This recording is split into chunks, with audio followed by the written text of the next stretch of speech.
യോസഫ് തൻ്റെ വീട്ടിലായിരുന്നപ്പോൾ സ്വപ്നങ്ങൾ കാണുന്നവനായിരുന്നു.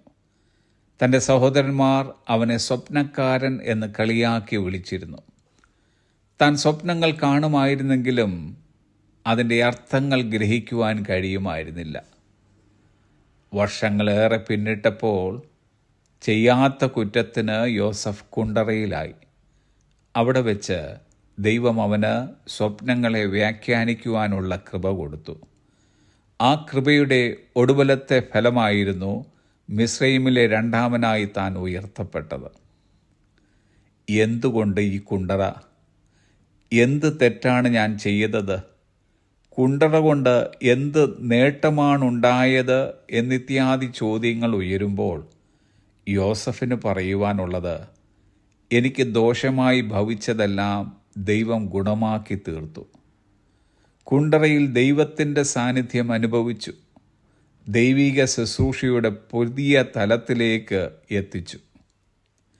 നമ്മുടെയും ജീവിതത്തിൽ ഇടയ്ക്കിടെ ഉണ്ടാകുന്ന ഇരുളടഞ്ഞ സാഹചര്യങ്ങളും ഏകാന്തതയും നമ്മുടെ നന്മയ്ക്കായി ദൈവം തീർക്കുന്നവനാണ്. ഇതുവരെയും നാം സ്വപ്നങ്ങൾ മാത്രമായിരുന്നു കണ്ടുകൊണ്ടിരുന്നത്. എന്നാൽ ഇനി മുതൽ സ്വപ്നങ്ങളെ വ്യാഖ്യാനിക്കുവാനുള്ള ഒരു കൃപ ദൈവം നമുക്കും തരുവാൻ ആഗ്രഹിക്കുന്നു. കുണ്ടറകൾ നമുക്ക് സമ്മാനിക്കുന്നത് പുതിയ കൃപകളാണ്, പുതിയ ശുശ്രൂഷകളാണ്, പുതിയ കാഴ്ചപ്പാടുകളും പുതിയ ആശയങ്ങളുമാണ്.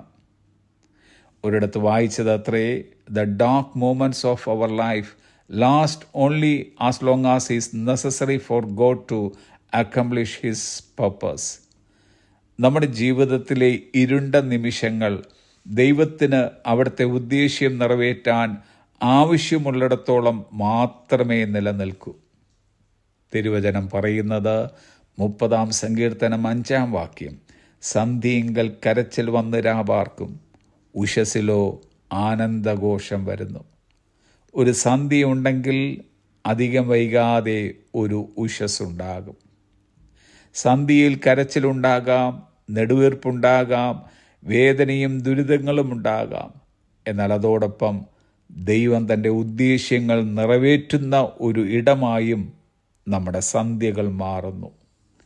ഇന്നാരെങ്കിലും ഏതെങ്കിലും തരത്തിലുള്ള കുണ്ടറയിലായിരിക്കുന്നുണ്ടെങ്കിൽ പിറുപിറുക്കാതെ, പ്രതീക്ഷകൾ നഷ്ടപ്പെടുത്താതെ, യോസഫിനോടുകൂടെ ഉണ്ടായിരുന്ന അതേ ദൈവം നമ്മോടൊപ്പം ഉണ്ടെന്ന് ഉറച്ച് വിശ്വസിക്കുക.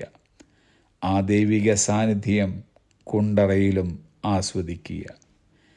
ഇനിയും ദൈവരാജ്യത്തിനു വേണ്ടി എങ്ങനെ കൂടുതൽ പ്രയോജനപ്പെടുവാൻ കഴിയുമെന്ന് ചിന്തിക്കുകയും അതിനായി ആഗ്രഹിക്കുകയും ചെയ്യുക. കുണ്ടറയിൽ നാം വിശ്വസ്തരായി നിലനിന്നാൽ നമ്മെ വിശ്വസ്തനെന്നെണ്ണി കൃപാവര ശുശ്രൂഷയ്ക്കായി പ്രാപ്തിയുള്ളവരാക്കി തീർക്കും എന്നറിയുക. അതിനായി ദൈവം കണ്ട ഓരോ കുണ്ടറകളിലാണ് ഇന്ന് നമ്മിൽ പലരുമായിരിക്കുന്നത്.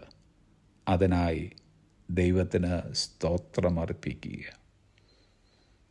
Have a blessed day.